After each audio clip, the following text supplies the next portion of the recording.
El Pleno de la Real Academia Española aprobó el ingreso del escritor nicaragüense Sergio Ramírez Mercado para ocupar la silla vacante del fallecido Premio Nobel Mario Vargas Llosa. El Premio Cervantes 2017 vive en el exilio, despojado de su nacionalidad por la dictadura de Daniel Ortega y Rosario Murillo, y es autor de decenas de libros que incluyen novelas, relatos, crónicas, cuentos y ensayos. Aunque un grupo identificado como víctimas del sandinismo se opuso a su candidatura por su pasado político en los años 80, más de 200 intelectuales de 15 países respaldaron sus méritos literarios para convertirse en el primer centroamericano en la RAE. Esto no hace más que confirmar mi identidad nicaragüense, donde yo aprendí la lengua que hablo. El español que yo hablo es el español de nicaragüense y siento una gran satisfacción de que a través mío la cultura nicaragüense tenga relevancia y se enriquezca de esta manera. Lo que yo hago es traspasar mi carga de nicaragüense, mis cualidades, mis calidades de nicaragüense a este sillón de la Real Academia. Días después de que Confidencial denunció que la presa política Angélica Chavarría cumplió 2 años en condición de desaparición forzada, la dictadura difundió un video de baja calidad como prueba de vida. En las imágenes, la expareja del fallecido general en retiro Humberto Ortega aparece con traje de presidiaria, recitando un guión de agradecimiento a las autoridades carcelarias. La dictadura ya ha utilizado la estrategia con otros presos políticos para intentar aplacar la presión familiar y demandas internacionales de liberación inmediata. Pese a la exhibición en medios oficialistas, el régimen calla sobre las razones por las que Chavarría está detenida desde el 19 de mayo de 2024. Chavarría asegura estar bien y agradece un trato digno, aunque la voz se le entrecorta tras decirlo. Diariamente salgo al jardín a tomar el sol, tengo televisión, viendo programas variados para distraerme. Agradezco al sistema penitenciario, a la Policía Nacional, por el trato digno y respetuoso hacia mi persona. Gracias. La codictadora Rosario Murillo arremetió nuevamente contra los sacerdotes y exiliados críticos del régimen, acusándolos de vagos y de servir al diablo. Murillo calificó de errantes y traidores a los religiosos que, según ella, atacan al pueblo en redes sociales. Los insultos ocurrieron un día después de que el obispo auxiliar en el exilio, Silvio Báez, afirmó que la Iglesia debe denunciar la injusticia sin temor a las consecuencias. Desde 2018, la dictadura mantiene un discurso de odio contra la Iglesia católica, justificando arrestos, confiscaciones y destierro bajo una retórica supuestamente cristiana.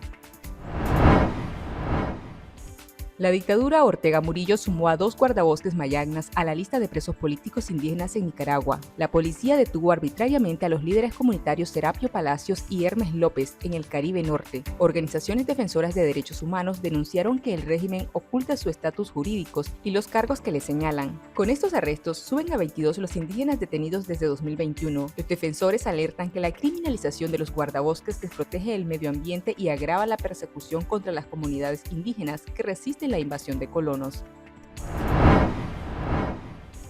El destacado filósofo y jurista nicaragüense Alejandro Serrano Caldera falleció a los 87 años en Managua. Serrano Caldera fue presidente de la Corte Suprema de Justicia, representante ante la Organización de las Naciones Unidas, rector de la UNAM Managua y miembro de la Academia Nicaragüense de la Lengua. La revista alemana de filosofía de Aachen le nombró como uno de los 100 pensadores más influyentes del mundo. En sus obras planteó ideas como la Nicaragua posible, proyecto de nación y unidad en la diversidad, destacando la importancia y necesidad del pensamiento crítico para construir un mejor país. En Estados Unidos, el Departamento de Justicia imputó a Raúl Castro bajo los cargos de asesinato y conspiración para matar por el derribo de 2 avionetas de la organización Hermanos al Rescate, ocurrido en 1996. Castro ejercía entonces como ministro de las Fuerzas Armadas de la isla. El exilio cubano en Miami celebró el anuncio y afirmó que la acusación pone fin a la impunidad de la dictadura castrista. En contraste, el régimen de Cuba calificó la decisión judicial contra su líder de 94 años como una infamia política sin base jurídica.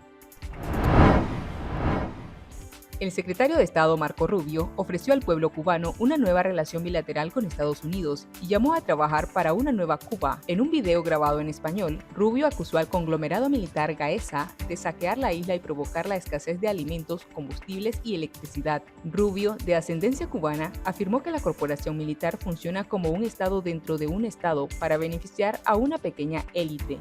Luego, ofreció una donación de $100 millones en ayuda humanitaria, bajo la condición de entregarla directamente al pueblo a través de la Iglesia Católica. Hoy, Cuba no está controlada por ninguna revolución. Cuba está controlada por Gaesa, un estado dentro del estado, que no rinde cuentas a nadie y acapara las ganancias de sus negocios para beneficios de una pequeña élite.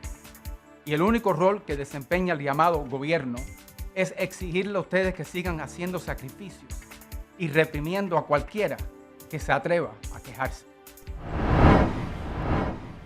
En Pekín, el presidente ruso Vladimir Putin concluyó su visita de Estado a China sin lograr acuerdos tangibles para aumentar las exportaciones de gases y petróleos. Putin canceló su habitual rueda de prensa tras el estancamiento de las negociaciones sobre el gasoducto Fuerza de Siberia 2. Sin embargo, pese a la falta de resultados económicos, Putin y el mandatario chino Xi Jinping firmaron una declaración para profundizar su alianza militar y tecnológica frente a Occidente.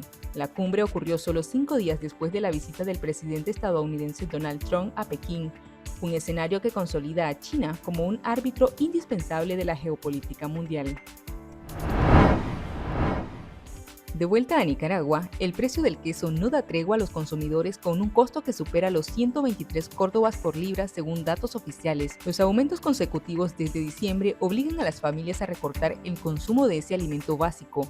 Economistas señalan que el incremento es inalcanzable para la mayoría de la población. Productores y ganaderos aseguraron a Confidencial que la variación responde a la escasez de lluvia y a las constantes exportaciones hacia varios países, principalmente El Salvador, que compró más de 12 millones de kilos de queso durante el primer trimestre de 2026.